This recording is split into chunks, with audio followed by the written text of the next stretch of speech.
आपका स्वागत है। मैं हूँ श्वेता रंजन और आज यंग इंडिया सीरीज के तहत हमारे साथ हैं स्वर रतन शर्मा। बेहद कम उम्र, महज 30 वर्ष, लेकिन जब मंच पर उतरते हैं तो इनकी संजीदगी, इनकी गायकी को सुनकर लोग बस मोहित हो उठते हैं। मेवाती घराने की शान माने जाने वाले पंडित रतन मोहन शर्मा के पुत्र और संगीत मार्तंड पंडित जसराज जी के पौत्र और उनके सबसे कम उम्र के शिष्य बेहद शर्मीले हैं। सवाल पूछना मेरे लिए मुश्किल होगा और उनसे जवाब देना भी शायद मुश्किल है, लेकिन एक बहुत ही खुशमिजाज और बहुत ही उम्दा गायक स्वर रतन शर्मा से आज मुलाकात करते हैं। उनका स्वागत करना चाहूंगी। Swar, welcome to the show. Thank you. नमस्ते आपको सबको। नमस्ते।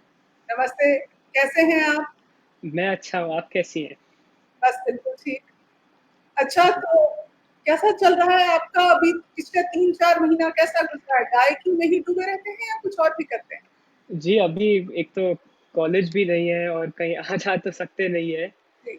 तो पूरा दिन तो गाने में ही जाता है और बस यही करना है तो इसमें ही लगे रहते हैं। अच्छा, ये कहाँ तक सच है? आपके पिताजी से जब बात हो रही थी वो बता रहे थे कि आप बॉलीवुड के गाने घर में नहीं चलने देते। देखिए, गाने तो सभी अच्छे हैं एकदम, गाना तो कोई भी बुरा नहीं होता है। वो एक स्टोरी है बीच में, एक क्योंकि मेरे पिताजी के बहुत सारे जो स्टूडेंट्स हैं बॉलीवुड गाते हैं, तो एक बीच में एक हुआ था कि सिर्फ बॉलीवुड ही बॉलीवुड घर में चल रहा था, ये वो गाना। तो मैंने कहा कि ऐसा ऐसा होगा तो फिर क्लासिकल कोई करेगा ही नहीं और इधर क्लासिकल के लिए आते हैं। तो मैंने कहा कि अभी अगर आप बॉलीवुड चलाएंगे तो फिर मैं एक गाने के लिए 1 घंटा एक राग गाऊंगा। सुनना पड़ेगा आपको। तो वो फिर ऐसे ही चलता रहा, पर ऐसा कुछ नहीं है कि पसंद नहीं है, गाने तो सब अच्छे ही होते हैं, पर सही बात है। क्लासिकल मेरा मेन फोकस है। सो किस उम्र में शुरुआत की आपने ये क्लासिकल जर्नी अपनी?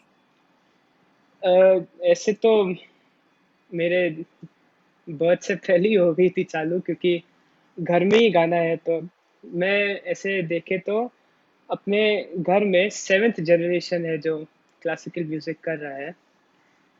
तो गाना तो मैं जैसे ही जन्मा तब से गाना ही सुना है। मेरे पिताजी गाते थे घर पे, गाते हैं, और मेरे दादू तो है ही। तो गाना तो शुरू से ही चला। मैंने सबसे पहले तबला भी सीखा, और तबला ऐसे सीख घर में ही, मतलब मेरे पिताजी ने पहले थोड़ा सा सिखाया कि ताल ऐसे बजाते। तो एक उसमें एक होता था, मेरे पास एक डेस्क होती थी पहले, तो मैं वो डेस्क को उल्टा करके जो उसके जो लेग्स होते हैं उसको माइक बना के मैं उसके साथ तबला बजाता था।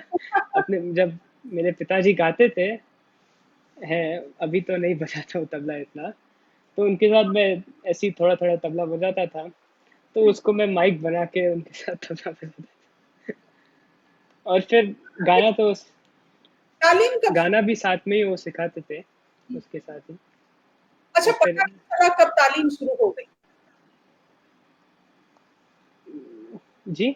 मैं कह रही हूँ पता नहीं चला कि कब तालीम आपकी, ट्रेनिंग आपकी शुरू हो गई, ये पता ही नहीं चला किस उम्र से हुई। जी, एकदम ही जैसे ही मैं जन्मा तब से ही शुरू हो गई। तो कभी कहीं और भी लगता है कि नहीं, गायकी के अलावा भी कुछ अपने आप को ट्रेन किया जाए, कुछ ऐसा लगता है? जी, आपकी आवाज नहीं आई एक बार। मैं कह रही हूँ गायकी के अलावा भी कभी आपको कुछ और सीखने का दिल किया?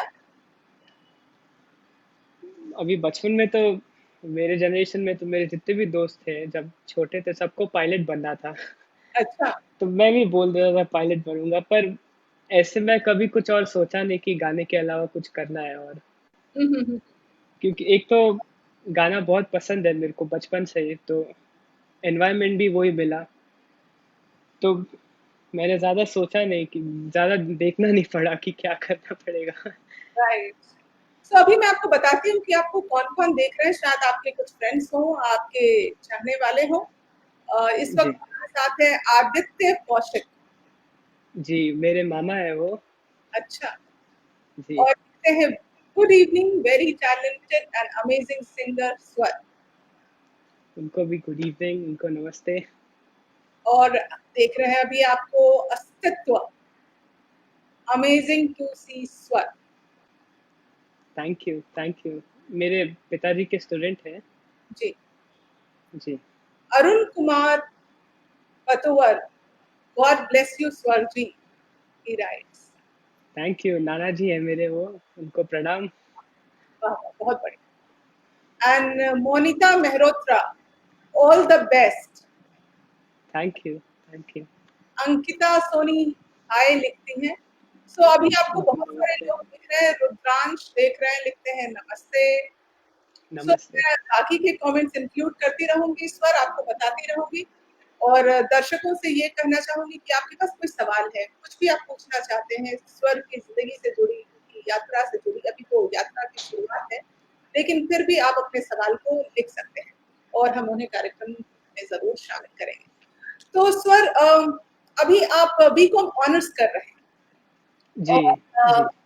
दोस्तों के बीच क्या ज्यादातर म्यूजिशियन फ्रेंड्स होते हैं या फिर कॉलेज के फ्रेंड्स ज्यादा हैं? अभी देखिए, कॉलेज में तो बहुत अलग-अलग लोग आते हैं, जी। तो सब तो म्यूजिशियन नहीं है, बहुत अलग-अलग। तो एक जो दोस्त जो बनते हैं कॉलेज में, वो एकदम सब एकदम अलग होते हैं। तो मेरे बहुत सारे दोस्त हैं जो म्यूजिशियन हैं। एक तो मैं कॉलेज के वो अपने म्यूजिक टीम में भी हूँ, अच्छा तो हुआ। वो भी बहुत सारे म्यूजिशियन हैं और सब अच्छे-अच्छे म्यूजिशियन हैं। मेरा जो एक अच्छा दोस्त है, बेस्ट फ्रेंड बोल सकते हैं, वो भी म्यूजिशियन है खुद एक, कॉलेज में। तो बहुत अलग-अलग दोस्त हैं। हम्म। कोई सीए है, कोई बिजनेस करेगा। तो सो बास्केटबॉल आपको बहुत पसंद है, ऐसा है क्या? जी, मैं बास्केटबॉल पहले बहुत खेला हूँ बास्केटबॉल, और अभी भी, अभी तो इतना नहीं खेलता बास्केटबॉल, पर मैं पहले जाता था बास्केटबॉल खेलने, ट्रेनिंग भी की है मैं बास्केटबॉल के लिए। हम्म। और लेकिन एक बार अगर आप ऐसा कहते हैं कि एक बार अगर आप संगीत की राह पकड़ ले तो फिर ध्यान कहीं और जाता नहीं है, फिर आप पूरे टाइम संगीत में ही रहते हैं। जी, एकदम ही सही बात है। और एक बार जो, मैं तो इतना जानता नहीं हूँ, पर एक बार जब दिमाग में बैठ जाता है तो निकलता नहीं है। हाँ, हाँ, बहुत सुंदर, बहुत सुंदर। सो अब बात करते हैं कि अ, या बात को रोक के हम आपसे पहले कुछ सुन लेते हैं। वो पहली बंदिश जो आपने सीखी वो याद है आपको? जी, मैं आपको सुना सकता हूँ, भैरव राग में है वो। जी जरूर।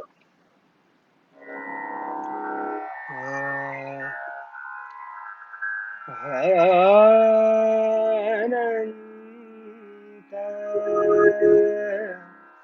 हरि नारायण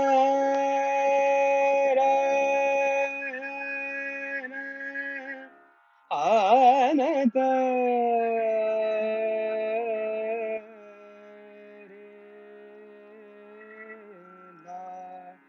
नारायण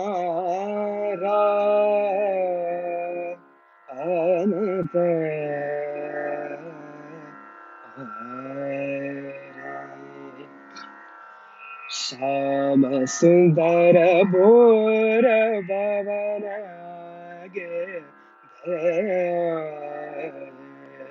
श्याम सुंदर भोर भवन आगे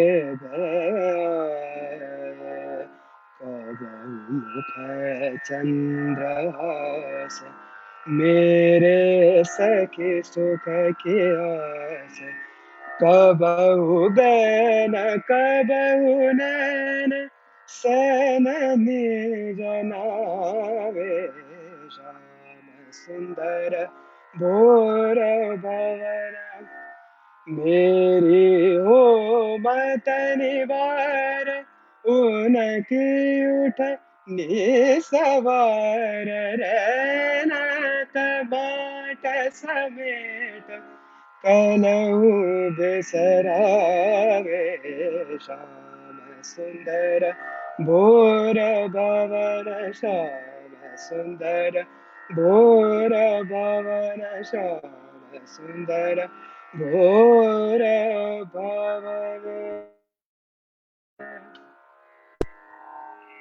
बहुत सुंदर, बहुत सुंदर। Thank you, thank you. तो किस उम्र में आपने पंडित जसराज जी से कहा कि वो आपको ट्रेनिंग दें या कैसे हुआ ये?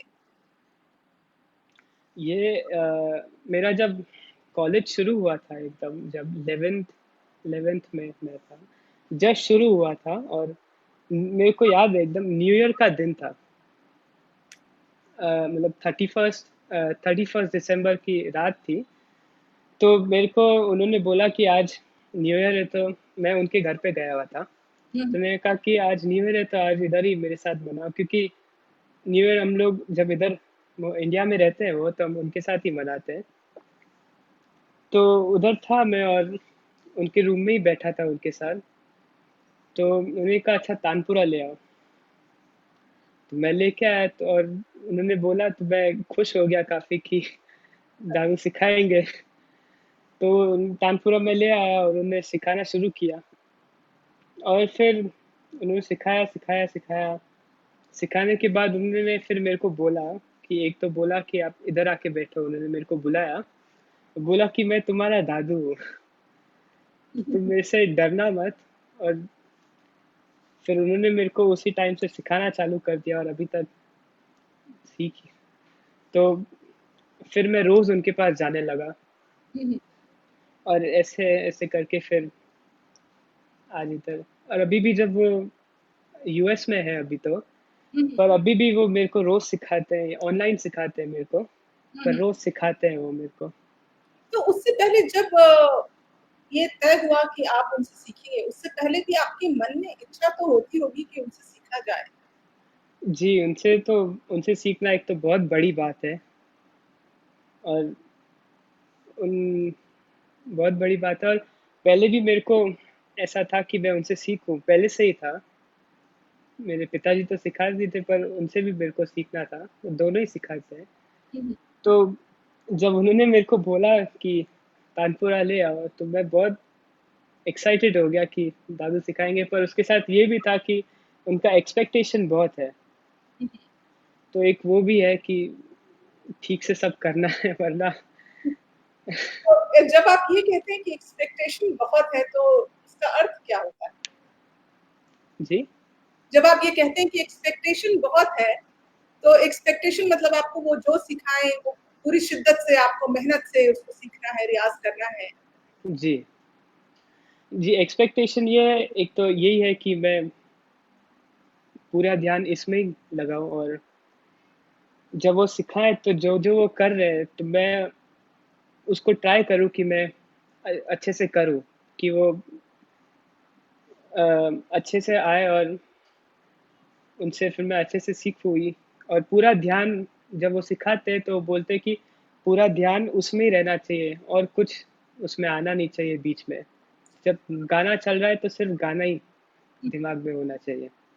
तो जब आपने उनसे सीखना शुरू किया, उसके बाद आपने अपने अंदर क्या बदलाव महसूस किए हैं? क्योंकि वो तो एक बहुत ही सधे हुए कलाकार हैं। उनसे सीख जी। पाना कैसा एक तो अनुभव है और आपने अपने अंदर क्या-क्या बदलाव महसूस किए? बदलाव तो अभी जैसे देखिए कि जब जो संगीत जो हम लोग जो सीखते हैं, जो सभी बोलते हैं कि सिर्फ़ जब आप किसी गुरु से सीखते हैं, तो आप सिर्फ़ संगीत नहीं सीखते सीखते हैं, उनसे आप ये भी सीखते हैं कि लाइफ़ कैसे जीते हैं, उठना कैसे होता है, बैठना कैसे होता है लोगों के साथ, खाना जो सब मैनरिज़्म जो होते हैं, सब वो उनसे सीखा। तो एक बहुत चेंज आया, एक साथ तो नहीं आया क्योंकि उसके धीरे-धीरे आता है। तो बहुत कुछ चेंज हुआ और अ, तो एक तो अभी अ, मैं बताऊँ तो बाहर कैसे लोगों से मिलना है, तो वो भी वो बताते हैं कि जो भी है तो उनको नमस्ते करना है, बड़े हैं तो उनके पैर छूने हैं। और बेसिकली उनसे ये भी सीखते हैं कि लाइफ़ कैसे। जीना है। जी, जी, एकदम। जी। तो आपने अपने मेवाती घराने से, अपने दादू से जो जी, सीखा है, कोई खास बंदिश जो अभी आप सुनाना चाहें? जो अभी आपको जी, दिमाग में आ रहा हो? जी, मैं आपको मेरे एक फ़ेवरेट राग है, मेरी सबसे पसंद की जो राग है, नट नारायण करके। जी। और इसका मैं एक बता दूं कि कैसे ये मैंने सीखना, मतलब कैसे ये मेरा फेवरेट बना। तो सीखने से पहले उनसे, जब मैं सीखना नहीं चालू किया था, तो मैं, क्योंकि बचपन से ही उनके एक तो ये है कि कोई भी जो गाता है हमारे यहाँ पर से, तो सामने से हम कभी सुनते नहीं हैं, तो स्टेज के पीछे ही बैठना पड़ता है।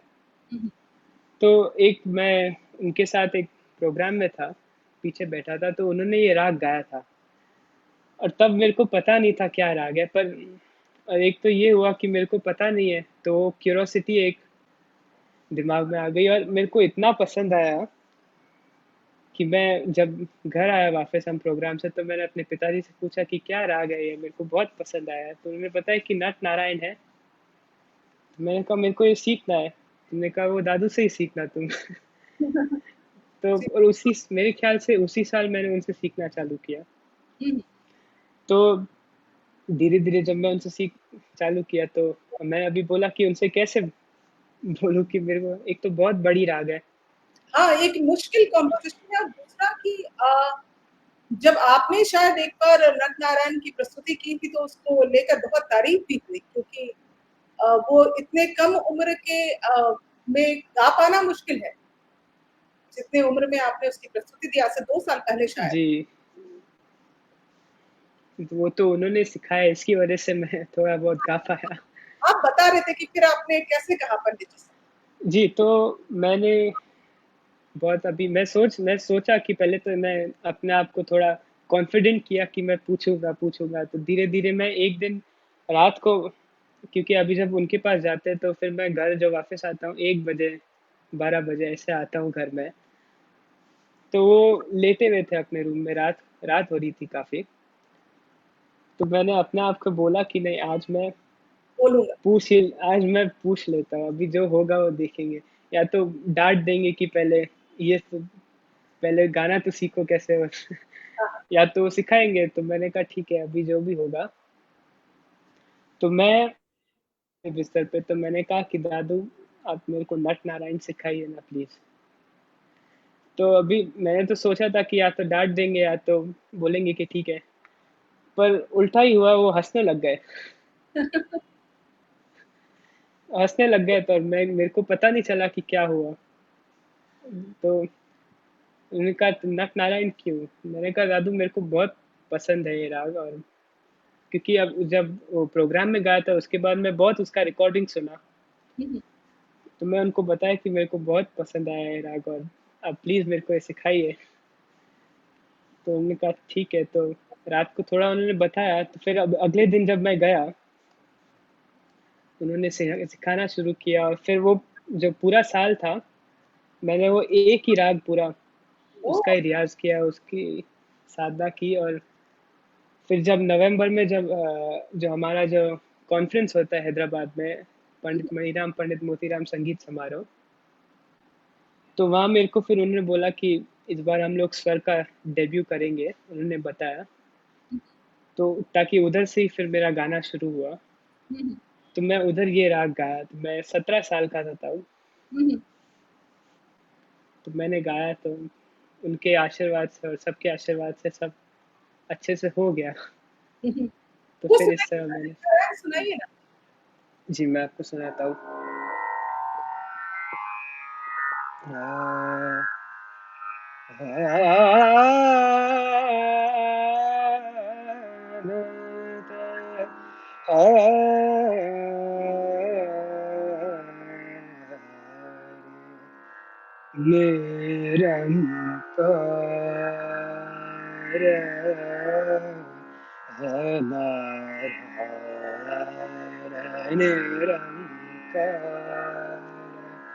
नारायण सबके आधार,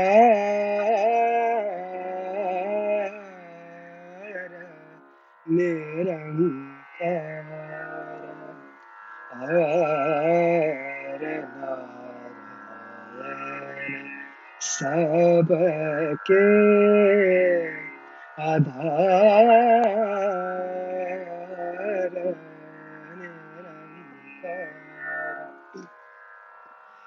निरंकार नारायण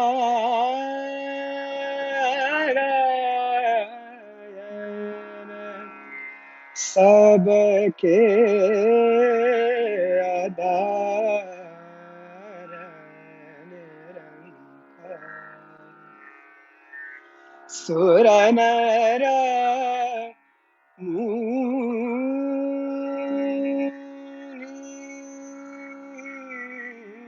जन सुर नर मुनि जन रे दान पढ़ पढ़ वेद पुराण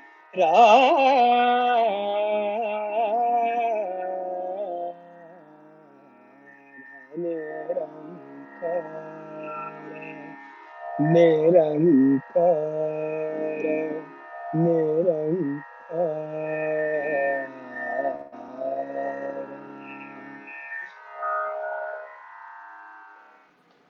कितना सुंदर, बहुत ही सुंदर स्वर। Thank you brilliant, very nice.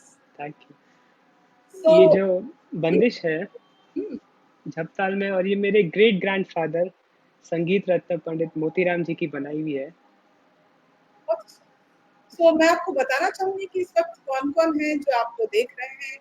जी हमारे साथ हैं Monika Mehrotra, all the best लिखती हैं, ये मैंने आपको पहले भी बताया। मालिनी शास्त्री जी नमस्ते लिखती हैं। नमस्ते अ वेरी रेगुलर व्यूअर गौरव चक्रवर्ती वाह लिखते हैं। थैंक शीतल यू उपाध्याय, स्वर आप बहुत ही गुणी हैं, आप हमेशा ऐसे गाते रहो और आगे बढ़ते जाओ। थैंक यू नमस्ते हिमांशु प्रकाश लिखते हैं, hi Swar, all the best. Thank you and Abha Anupama, विलक्षण पिता के विलक्षण पुत्र। थैंक यू थैंक यू और हमारे साथ है ऋषि शंकर उपाध्याय, अखावज जी आर्टिस्ट। नमस्कार जी श्रद्धा जी एंड प्रणाम जी, स्वर भाई is such a brilliant and very humble vocalist. Also my pranam to Pandit Ratan Mohan ji, one of my favorite vocalists. And Shweta ji, you are my favorite anchor and journalist. Thank you, Rishi. Thank you. Thank you And रुद्राक्ष अभी आपके गाने को सुन के लिख रहे हैं, क्या बात है, beautiful. Kalinath Mishra ji thank you हमारे जुड़े हैं, वॉचिंग यू, आपको बता रहे हैं। उनको बहुत बहुत प्रणाम जी, बहुत अच्छा लगता है जब आप लोग आते हैं, इस कार्यक्रम में शामिल होते हैं, देखते हैं, कलाकारों का मनोबल बढ़ाते हैं और साथ-साथ मेरा भी। तो प्लीज़ आप पेज को लाइक करें, सब्सक्राइब करें, ताकि हमारे ये कार्यक्रम जो रोज़ाना होते हैं, वो आप भी देखते रहें। और वाह बेटा स्वर लिखते हैं कालीनाथ जी। Aditya Kaushik, want to know which is the hardest rag you learned from Guruji? ये तो सभी राग बहुत मुश्किल होते हैं, तो ऐसे तो बोल नहीं सकते कि, पर अ, वो तो अभी उनका ये आशीर्वाद है कि जो जो सिखाते हैं तो वो समझ में आता है थोड़ा थोड़ा। पर मैं बोलूँगा कि नट नारायणी सबसे, जो मुश्किल, मेरे हिसाब से जो है मुश्किल जिसको मेरे को लगा। आपको मेहनत करके 1 साल देना पड़ा। 1 साल बहुत लंबा समय होता है इसमें। एक्चुअल में मेरे पिताजी बोलते कि एक राग जो उसको एकदम प्रॉपरली जब मास्टर करने के लिए, मास्टर तो ऐसे मतलब उसको साधने के लिए मिनिमम 3 साल लगते हैं एक राग को। बहुत बढ़िया। जी Rudraksh, very nice, you are an inspiration to us. Thank you thank you ये आप जब गा रहे थे तो मालिनी जी ने लिखा है, वाह super. Thank you Kumar Patua लिखते हैं, you are our proud bright Swar ji. Thank you तो लिखते हैं, क्या बात है। आदित्य कौशिक, वाह क्या बात है। Jaya Vyas, sending you claps. And Himanshu Prakash, hi Swar, all the best again, उन्होंने पहले लिख दिया है। शीतल उपाध्याय जी ने लिखा, वाह स्वर, आप बिल्कुल अपने नाम सलील आचार्य, नमस्कार। नमस्ते। आभा अनुपम, वाह! Thank you. सबको थैंक यू बोलूँ। जी, मैं आपको बता रही हूँ ताकि देखिए जो व्यूअर्स हैं मैं उनकी भी तारीफ़ करना चाहूँगी क्योंकि आप वक़्त निकाल के आते हैं कार्यक्रम को देखने के लिए और जो क्लासिकल संगीत के प्रति हम लोग ये कोशिश कर रहे हैं कि वो आगे बढ़े, उसकी ताकत बढ़े, तो उसमें आप साथ देते हैं। Vinayak Hegde, very nice to see the next generation coming up well. Thank you. Rishi Shankar, क्या बात है, प्लीज बापू जी आदरणीय संगीत मार्तन पंडित जी का ओम नमो भगवते वासुदेवाय थोड़ा सा सुनाइए ना। वो मैं सीखा नहीं है अभी तक, तो That's- नेक्स्ट टाइम मैं पक्का उसको। तो अभी के लिए आपका 1 साल का जो है, अब वो अगले साल जी, जब सुनेंगे स्वर तो उसको हम सुनेंगे। जी, एकदम मैं उसको तैयार कर लूँगा। जी, पुरुषोत्तम शर्मा जी लिखते हैं, जय हो सादर वंदे पुरुषोत्तम शर्मा, दोबारा महादेव बाबा की जय हो हार्दिक। आपके लिए ये आपको पसंद कर रहे हैं, ये लिखते हैं। Thank you. तो आपको नमस्ते एकदम। जी, तो सर आपके पिताजी के साथ सीखना कैसा रहता है? कितने स्ट्रिक्ट टीचर हैं? पिताजी मेरे एक तो ऐसे स्ट्रिक्ट तो मैं बोलूँगा मतलब स्ट्रिक्ट तो है कि रियाज़ करना है और एकदम, पर वो बहुत अभी तो स्ट्रिक्ट उनका एक तो ये था कि घर में ही वो रहते हैं, तो 24 घंटा तो गाना चलता ही रहता है पूरा। हम्म, तो उसी उसी में ही बहुत कुछ सीखने मिलता है। हम्म, और उनका यही है कि मैं बस, वो यही बोलते हैं कि मैं जो दादू सिखाते हैं और जो मैं सीखता हूँ उनसे भी, उसको मैं प्रैक्टिस करते रहूँ और रियाज करते रहूँ और उसमें ही मैं लगे रहूँ, ताकि और वो एक तो ये बहुत ज़रूरी होता है कि कोई ना कोई रहे पीछे हाँ, आपको, मतलब वो डिसिप्लिन में रखने के लिए। तो जिस तरह आपके पिताजी का एक अलग ही रुझान है अम, भक्ति आध्यात्म की ओर, गायत्री मंत्र का उन्होंने जो उनकी रिकॉर्डिंग है या जी, उस तरह से आपके मन में भी कभी उठता है कि उस तरफ रुझान हो आप? जी, अभी वो तो ऐसे मंत्र तो मैंने सीखे उनसे, क्योंकि वो तो गाते ही हैं। पर वो पहले उन्होंने ही मेरे को कहा है कि मैं पहले क्लासिकल ही सीखूं, वही एक बहुत बड़ा है, तो मैं क्लासिकल पहले सीखूं, फिर उसके बाद जो मैं करूं बाकी सब आए। पर मैं पहले ये इसको मैं क्योंकि एक ही रास्ते में पहले चलूंगा, तो वो पहले, फिर बाकी तो फिर बाद में खुलेंगे अपने आप, अगर सबका आशीर्वाद रहेगा तो। तो आप वो बैलेंस बोलते हैं कैसे कि बनाते हैं स्वर पढ़ाई के साथ, क्योंकि मुश्किल होती है दो चीजों को बिल्कुल पूरी शिद्दत से कर पाना, तो कैसे बैलेंस बनाते हैं? जी, एक तो मैं बताऊंगा कि मेरा ज़्यादा ध्यान इस पे ही है, म्यूज़िक पे ही है, तो मैं पढ़ाई मैं करता हूँ। और अभी जैसे मैं क्लासेस भी जाता हूँ, ताकि मेरा एक पढ़ाई का भी कांस्टेंट रहे हम्म, उसमें। और मेरे पिताजी और सभी कहते हैं कि पढ़ाई भी बहुत ज़रूरी है एक। हम्म, और उनका है कि मेरे को ग्रेजुएशन तो कंप्लीट करना ही है, उसके आगे अगर मैं करूँ तो फिर वो मेरे ऊपर है। हम्म, पर एक मिनिमम तो डिग्री उनको चाहिए। जी तो जी। यही है कि पढ़ाई को भी उतना ही उन्होंने ये दिया है। वो बोलते हैं कि एक जो पढ़ा लिखा जो एक कोई व्यक्ति होता है, तो उसमें एक अलग कॉन्फिडेंस आता है। हम्म, सही तो बात है। उनका यही है कि ये मेरे को गाने में भी मदद करेगा, जो आगे जाके जो एक लोगों से मिलना और जो सब होगा। ये व्यक्तित्व का पूरे व्यक्तित्व को बनाता है पढ़ाई जी, लिखाई, तो वैसे आपकी पर्सनालिटी आपके लिए अपने पूरे व्यक्तित्व का निर्माण जी। कर तो और वो ये भी उन्होंने ये भी बोला है कि कॉलेज में जाऊंगा तो मैं बहुत अलग अलग लोगों से मिलूंगा, एक ही टाइप के लोगों से नहीं, क्योंकि कॉलेज में तो अभी हर जगह से लोग आते हैं। हम्म, तो उसमें भी एक मेरा ये होना चाहिए कि मैं सब सब लोगों से, सब अलग अलग लोगों से मिलूं और तो सबसे रिलेशन बने। वो जी, कभी आपकी मंच प्रस्तुति कब थी? स्टेज पर आप कब गए थे? कौन-सी उम्र के थे आप? ऐसे तो मैं अगर बताऊँ तो मैं 6 साल का था जब मैं सबसे पहले गाया था मैं। हुँ, हुँ। जो अपने समारोह में ही एक प्रार्थना होती है पहले, हुँ, हुँ। गान मतलब जो मेन जो प्रोग्राम्स होते हैं उसके पहले एक प्रार्थना होती है कि जो हम जो ये कर रहे हैं हमारे सब गुरु लोगों के लिए है। तो उसमें मैं 10 मिनट गाया था। तो उसमें तो फिर मैं काफ़ी गाया हूँ, पर जो मैं पहला जो एज़ अ मेन आर्टिस्ट करके जो गाया था, वो मैं 2017 में ही गाया था, जो जहाँ पे मैं नटनारायण गाया था। तो हुँ। वो मेरा ऐसे देखे तो as a proper artist, as a वो मेरा पहला डेब्यू परफॉर्मेंस बोल सकते हैं, तो वो सबसे पहला मेरा हुआ। हुँ। और ऐसे देखे तो मैं 6 साल का था जब मैं सबसे पहले स्टेज पे गाया। तो कभी कुछ ऐसे गलती हो जाती है तो डाँट भी पड़ जाती है? जी? कभी कोई गलती हो गई तो डाँट भी पड़ जाती है?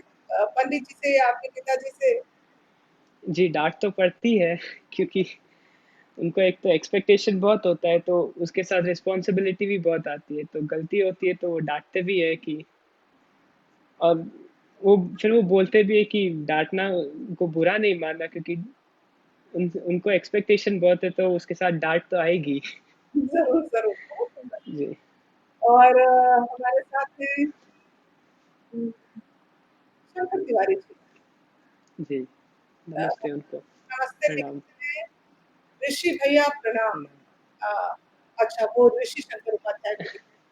एंड जी, संजीत शर्मा जी लिखते हैं, nice to see you in national news and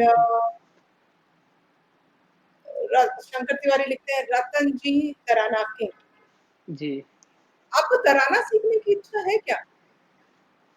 उन्होंने सिखाया नहीं है अभी तक। जी, पिताजी तो बादशाह कहलाते हैं, तो आपके मन में तो आता होगा? मेरे को तो सीखना है, पर तो उन्होंने कहा है कि वो बाद में करना।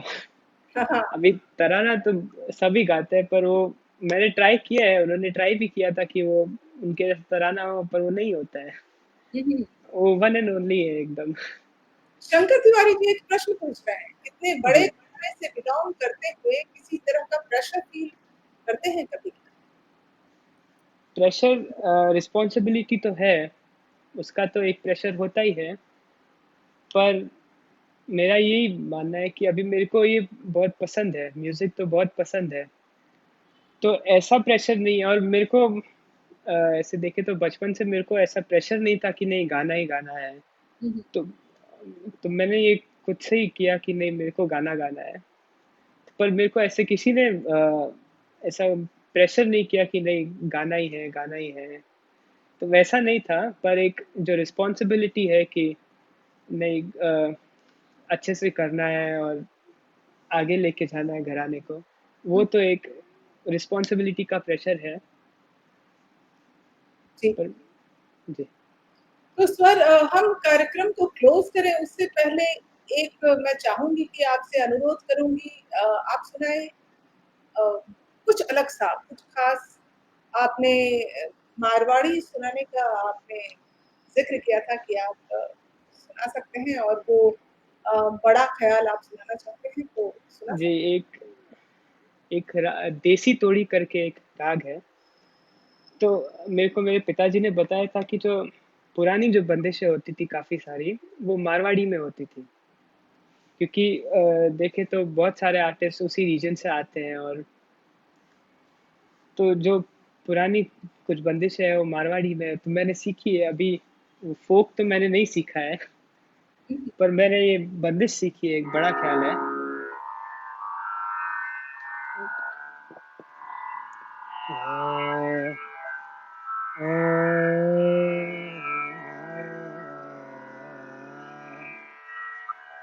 मारे ढेरे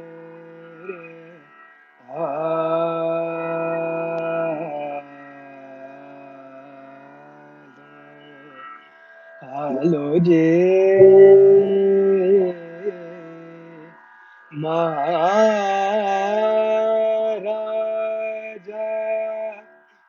मैं तो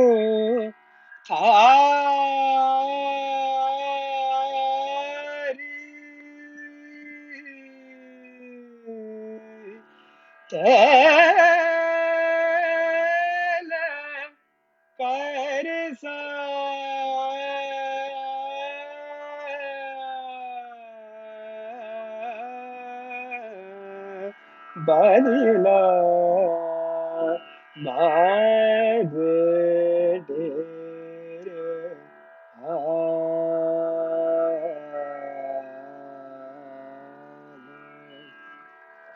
रूडी रूडी बीना बजाओ कुड़ी कुड़ी बात सो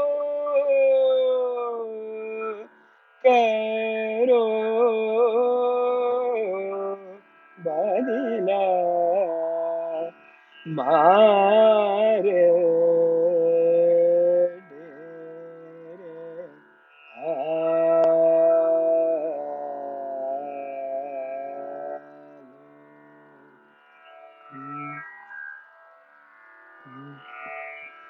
बहुत ही सुंदर, बहुत ही सुंदर।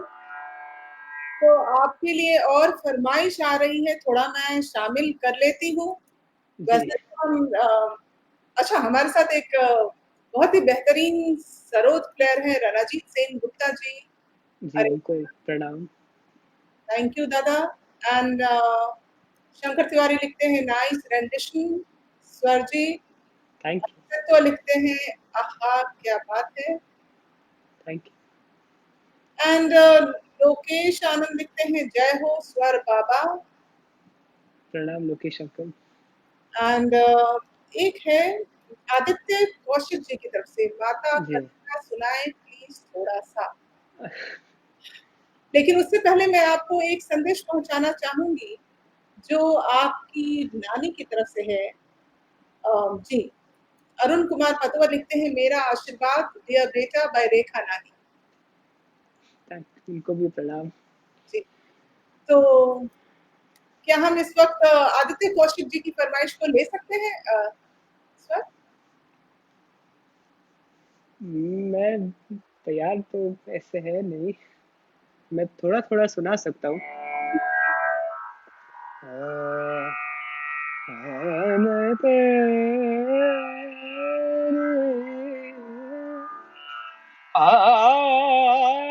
माता काली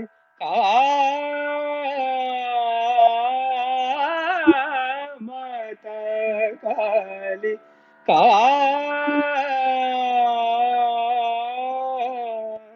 महाकाल महारानी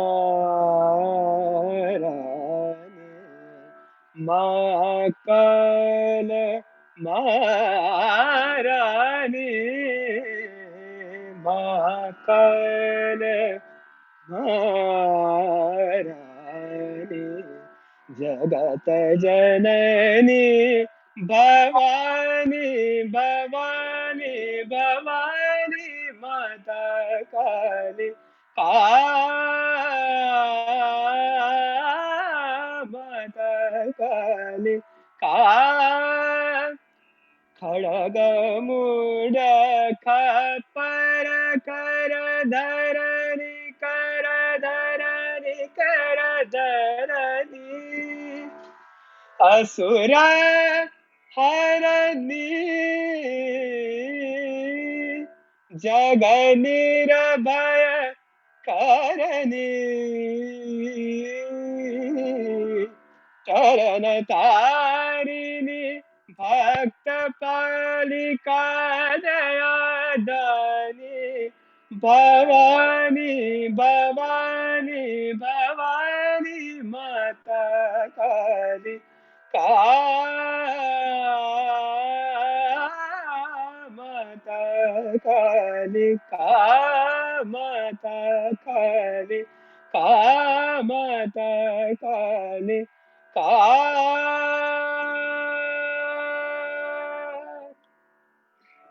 ये तो बहुत ही अच्छी फरमाइश आ गई कि हमने इतना खूबसूरत सा सुन लिया आपसे और इसी के साथ मैं कार्यक्रम का समापन करती हूँ स्वर। जी बहुत ही बढ़िया लगा आपसे मिलकर और उम्मीद करती हूँ कि इसी तरह आप तरक्की करते रहें, आगे बढ़ते रहें और हम जल्दी-जल्दी मिलते रहें। नए-नए जी कंपोज़िशंस भी हमें सुनने को मिले। जी, आपको मैं आपको बहुत थैंक यू बोलना चाहता हूँ कि आपने मेरे को अपॉर्च्युनिटी दी और ये मेरा पहला इंटरव्यू है ऐसे देखे वी तो आर आपको वी आर ऑनर्ड कि आप हमारे कार्यक्रम के माध्यम से आप शुरुआत कर रहे हैं। May you have a very blissful, successful life and journey ahead. Thank you so much. Thank you sir. तो आज के लिए बस इतना ही। आपसे कल सुबह होगी मुलाकात।